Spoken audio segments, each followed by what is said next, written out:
प्राचीन काल में भगवती की आराधना करके उनकी कृपा से रावण त्रिलोक विजयी हो गया था। भगवती स्वयं लंका की सुरक्षा करती थीं। रावण का अत्याचार पराकाष्ठा पर था। पृथ्वी उसके अत्याचारों से पीड़ित होकर ब्रह्मा जी के पास गई।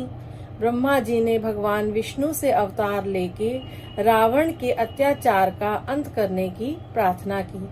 भगवान विष्णु ने उन्हें अयोध्या के महाराज दशरथ के यहाँ पुत्र रूप में अवतार लेकर रावण के वध का आश्वासन दिया। किंतु जब तक भगवती रावण के अनुकूल होकर लंका की सुरक्षा करती थी, तब तक कोई भी उसका वध नहीं कर सकता था। इसलिए जगदीश्वरी की कृपा प्राप्त करने के लिए त्रिदेव कैलाश पर गए। भगवती ने त्रिदेवों को दर्शन देकर संतुष्ट किया और उनसे आने का कारण पूछा। भगवान विष्णु ने विनम्र भाव से कहा, माँ, रावण आपके कृपा प्रसाद से त्रिलोक के विजयी हो गया है। संसार उसके अत्याचारों से पीड़ित हो रहा है। आप स्वयं लंकेश्वरी होकर उसके नगर की रक्षा करती हैं। उस देव शत्रु रावण का नाश कैसे होगा जिसकी सुरक्षा आप स्वयं करती हैं? उसे भला कौन मार सकता है? जगदम्बा, इस संसार की रक्षा के लिए आप ही कोई उपाय बताएं। इसलिए हम आपकी शरण में आए हैं। भगवती ने कहा, मधुसूदन, रावण ने दीर्घ काल तक मेरी पूजा की है। यह भी सत्य है कि मैं उसकी रक्षा के लिए ही लंका में निवास करती हूँ। अब तक मेरी कृपा से उसके सारे मनोरथ पूरे हो चुके हैं। अब अपने बल के अभिमान से वह चराचर जगत को पीड़ित कर रहा है। मैं स्वयं भी अब उसके विनाश के लिए सोच रही हूँ। ब्रह्मा जी ने ठीक ही कहा है। आपको ही मनुष्य रूप में अवतार लेना चाहिए। आपके अवतार लेने पर मेरी अंश भूता लक्ष्मी भी आपकी सहायता करेंगी। वे सीता के नाम से पृथ्वी पर अवतार लेंगी, आपकी पत्नी बनेंगी। रावण कामासक्ति से मोहित होकर बलपूर्वक उसका अपहरण करेगा।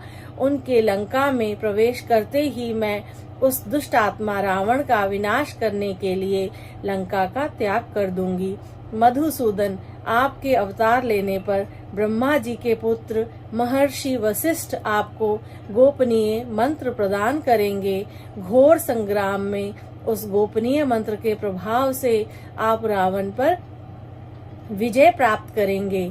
मेरी कृपा से आप दुस्तर समुद्र को वानरों सहित पार करके लंका में प्रवेश करेंगे।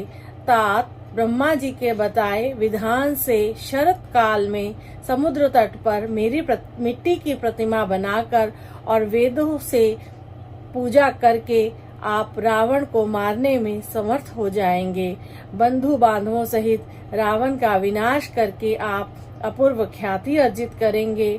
अतः दुष्ट रावण के विनाश के लिए आप शीघ्र ही मनुष्य रूप में अवतार ग्रहण करें।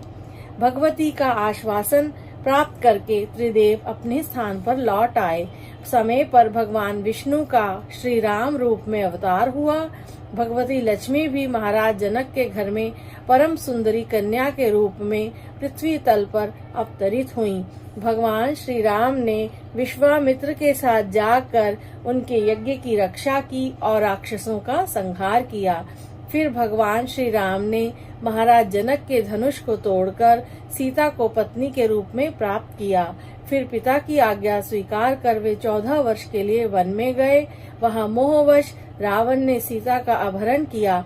अंत में भगवान श्री राम ने लंका जाकर भगवती की कृपा से रावण का संहार किया और फिर राम राज्य की स्थापना हुई। जय हो माता की।